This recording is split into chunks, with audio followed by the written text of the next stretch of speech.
आज का प्रश्न है, मेरा बेटा पूछता है कि संस्कार और संस्कृति क्या है, इनको उन्नत कैसे करें। मैं कहता हूँ, संस्कार और संस्कृति किसके हैं कि मेरे हैं, मैं कौन हूँ। सांसारिक पटल पर हम जिसको मैं कहते हैं वह तो यह 5 तत्वों से बना शरीर है, जो निश्चय ही नाशवान है, मरण धर्मा है, मिटने वाला है, अर्थात यथावत सदा टिकने वाला नहीं है, और यह तथ्य किसी से छुपा हुआ भी नहीं है।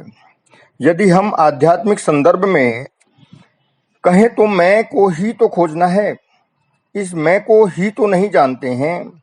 यदि वास्तविक मैं का पता चल जाए तो फिर सांसारिक दुखों का निवारण ही हो जाए। मैं का आध्यात्मिक मतलब सीधे सीधे उसी आत्म सत्ता से है जिसके बल पर यह संसार सशरीर भासता है। 20वीं सदी में तमिलनाडु में रमन महर्षि नाम के एक बहुत ऊंचे संत हुए हैं।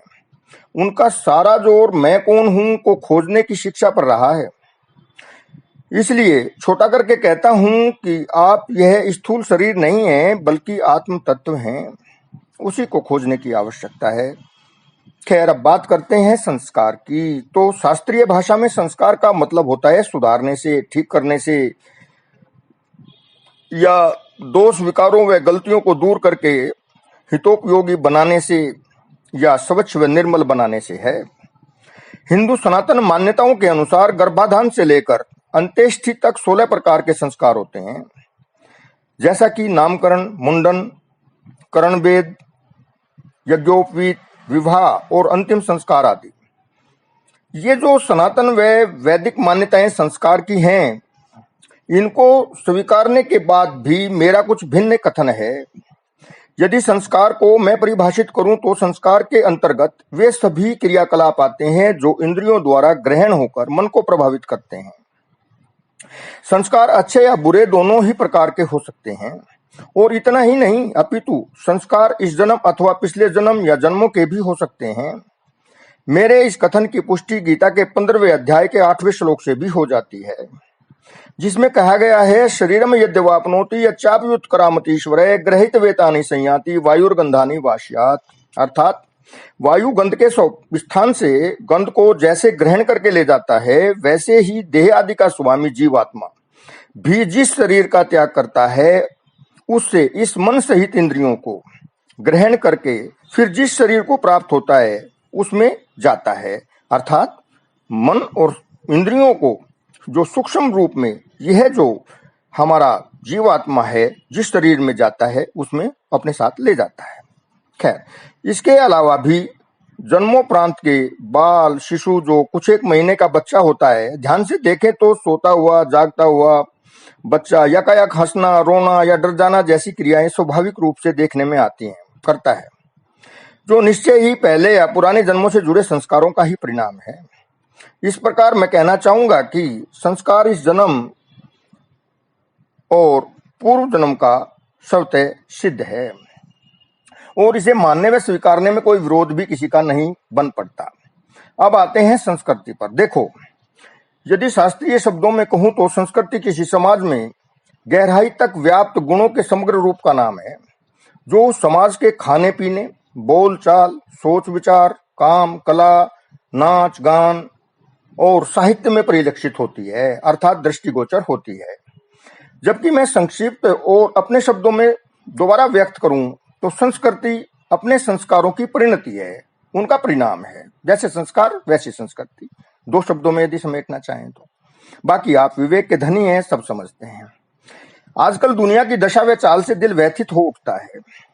यदि कोई अपने संस्कार व संस्कारों को सहेजने का प्रयास मात्र भी करता है तो उसका मूल अर्थ समझने की बजाय उस पर कुठाराघात करने के लिए वे सभी एडवांस कल्चर के ठेकेदार युवक और युवतियां एक मत होकर एकत्र हो जाते हैं, और जो कोई भी अपने संस्कार व संस्कारों के प्रति जागरूक है व्यक्ति उसको दकियानुसी सोच कहकर और या उसकी झूठी शान कहकर आलोचना करते हैं।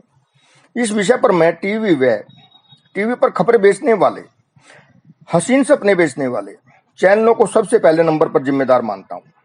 खबरों में सूचनाओं को भी एक बाजीगर या मदारी या कहिए कि सपेरे की तरह मजमा लगाकर बेचते हैं। इनकी खबरों का हिस्सा है कि आज किस नट व नटी ने किस रंग के कपड़े पहने हैं, उनके बच्चे कहाँ खेल रहे हैं, किसने नंगा होकर अधिक बोल्ड फोटो शूट कराया है, आदि आदि दिखाकर, खैर आप सब जानते हैं, वे सब अपना समय पूरा करके सारा दिन निकाल देते हैं। आध्यात्मिक चैनलों पर जब भी खोलकर देखिए, कोई तात्विक बात, कोई वेद गीता से संबंधित बात, उपनिषदों से संबंधित बात, ऐसे ग्रंथों पर आधारित बात, आत्मा परमात्मा विषयक चर्चा देखने भर को नहीं मिलती। न जाने क्या हो गया है, क्यों कोई सुनने वाला भी नहीं मिलता। बस ढोल मंजीरे ताशे के साथ थिरक थिरक कर भ्रमित हो होकर धार्मिक ठेकेदारों की दुकान उनके मनमाफिक चलवा रहे हैं। मैं इसका विरोध नहीं करता, यह अपनी जगह है, मगर बिना प्रभु चिंतन और स्वाध्याय के उचित लाभ नहीं मिल पाता। मेरा कहने का तात्पर्य इतना ही है। और यदि मैं नहीं कहूं ऐसा तो आत्मिक दबाव बढ़ता है। खैर, दूसरे स्कूल व कॉलेज भी बड़े जिम्मेदार हैं, और तीसरे नंबर पर माँ बाप को मैं बड़ा जिम्मेदार मानता हूं बच्चों के प्रति, जो सिर्फ किताबी कीड़े बनाकर धन कमाने की मशीन बनाने पर सारी ताकत झोंक देते हैं। इसका विरोध नहीं है, मगर हे महापुरुषों, ये तो बताओ कि विवेक जागृत करने वाले साधन कहाँ हैं? इनको, उनको, इसको, उसको संस्कार कौन ला कर देगा? हे महात्मन, रोजी रोटी कमाने का जरिया तलाशने के साथ साथ मेरा दबाव विवेक जागृति पर अधिक है। हे प्रियवर, जीवन में तपस्या होनी आवश्यक है, फिर चाहे जो हो सब ठीक हो जाता है। भगवान के प्रति घंटी टाली बजा बजा कर हर समय बढ़िया नहीं होना चाहिए। परमेश्वर से सौदेबाजी करना छोड़ देना चाहिए, वो सब जानता है। शुद्ध हृदय से अपने सद्विवेक, बच्चों के सद्विवेक और उज्जवल भविष्य के लिए प्रयास व कामनाएं करना चाहिए। असार संसार के पीछे नहीं भागना चाहिए, यह तो स्वयं पीछे पीछे आ जाता है। शुद्ध हृदय में श्री प्रभु का पदार्पण होता है, शुद्ध हृदय से किए गए संकल्प पूर्ण होते हैं, संकल्प में ही सृष्टि है। खैर, बात थी विवेक की। तो कई लोग तो विवेक का अर्थ उस धूर्तता चालाकी कपटता से लगाते हैं जो लोमड़ी का स्वभाव होता है, मगर विवेक से मतलब उस योग्यता से या उस गुणवत्ता से होता है जो सही को गलत से अलग करके सही को अपनाने के लिए प्रेरित करता है।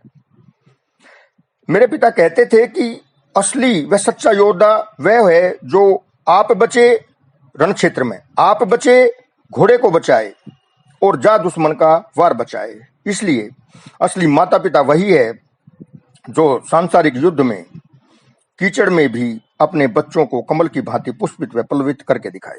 देखो, सही समय पर सही उपाय होना आवश्यक है।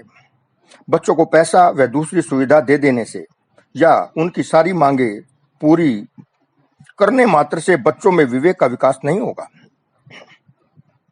हमें अपने ऐशो आराम व कमाने में लगे हुए समय में काट छांट करके बच्चों के लिए समय निकालना ही होगा। पहले आपको स्वयं ही जागना होगा, फिर आप किसी दूसरे को जगा सकते हो।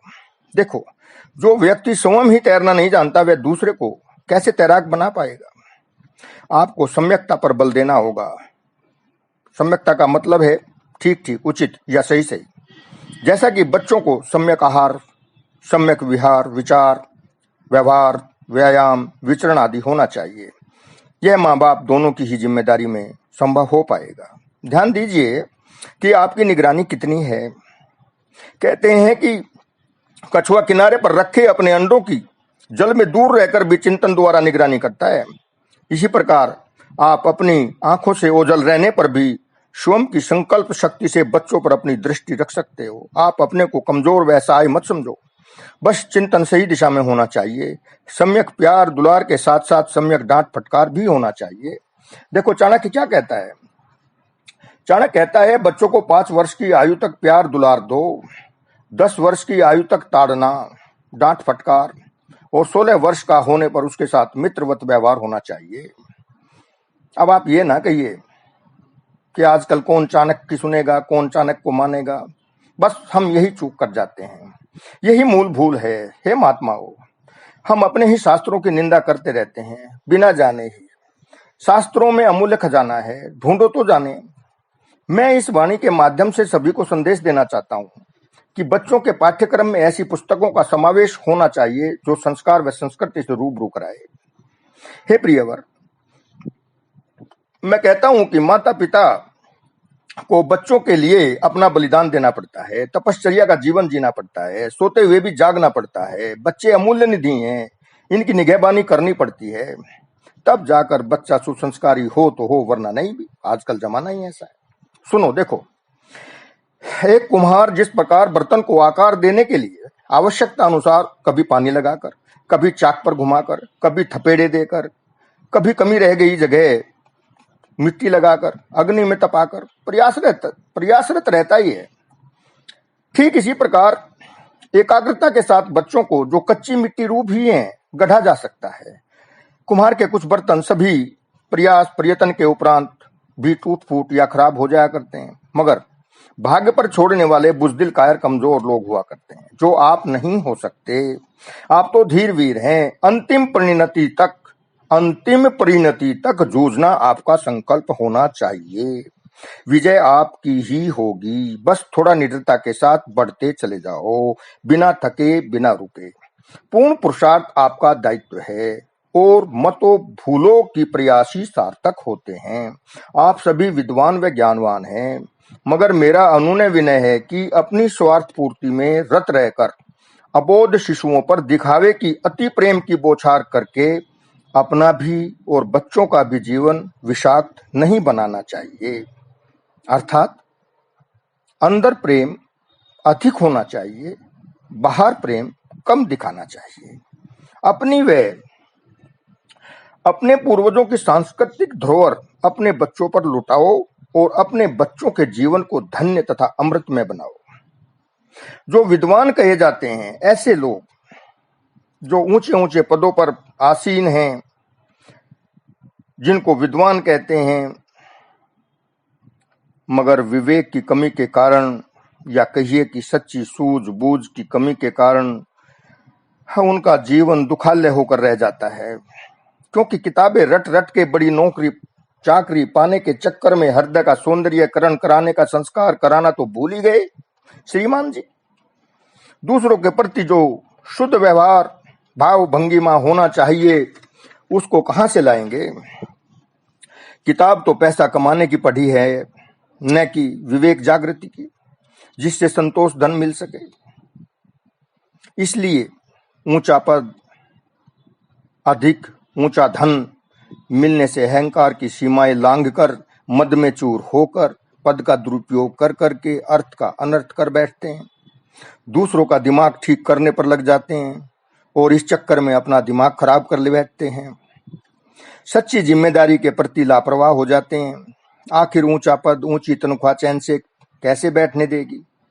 वो कहानी तो सुनी ही होगी कि राजा के सिर पे सींग किसको बताऊं। खैर, ये विषय नहीं है मेरा। ये सब कहने का तात्पर्य सिर्फ और सिर्फ यह है कि आत्मचिंतन, आत्ममंथन की अधिक आवश्यकता है, अपेक्षाकृत दूसरों को संवारने व ठीक करने के। और यही यथेष्ट भी है। धन कमाने का कहीं विरोध नहीं है। हमारे वेद, ऋग्वेद आदि सभी धन संचय के लिए भी कहते हैं, लेकिन वो धार्मिक प्रवृत्ति के अनुसार होना चाहिए, धार्मिक क्रियाकलाप के साथ होना चाहिए। खैर, मेरा जो विरोध है वो धन के मद में विवेक खो देने का है। आप विद्वान हैं, इसलिए इशारा ही काफी है।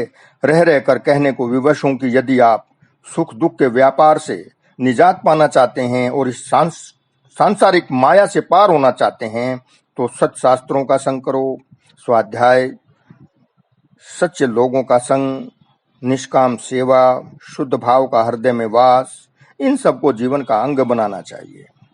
हे श्रेष्ठ जनों, मैं पुनः कहना चाहता हूं कि समग्रता का सत्कार करो। मतलब समग्रता में ही ईश्वर दर्शन करना सीखो। ईश्वर का कोई ठिकाना विशेष तो है नहीं, वे सर्वत्र समान रूप से व्याप रहे हैं। जो अंतःकरण की आवाज है, उसकी उपेक्षा कभी न करो, उसका तिरस्कार मत करो, उसके प्रति स्वीकारोक्ति का भाव बना रहना चाहिए। जो अंतःकरण का आदर करते हैं, उन्हें भटकना नहीं पड़ता, वे ठोकरे खाते नहीं फिरते और श्री प्रभु उनका मार्ग स्वयं प्रशस्त करते रहते हैं। ऐसे सज्जन व तेजस्वी ओजस्वी पुरुष शीघ्र ही हरि नाम की गाड़ी पर आरूढ़ होकर सुख दुख से दूर आत्मरस से सराबोर होकर स्वयं आनंदमय हो जाया करते हैं। आपने अपना कीमती समय देकर मुझे सुनकर अनुग्रहित किया। आपको बहुत बहुत साधुवाद। आपका कोई आध्यात्मिकता से संबंधित प्रश्न हो तो नीचे कमेंट्स में जरूर लिखिएगा। अंत में आपके अंदर बैठे परमेश्वर को मेरा नमस्कार।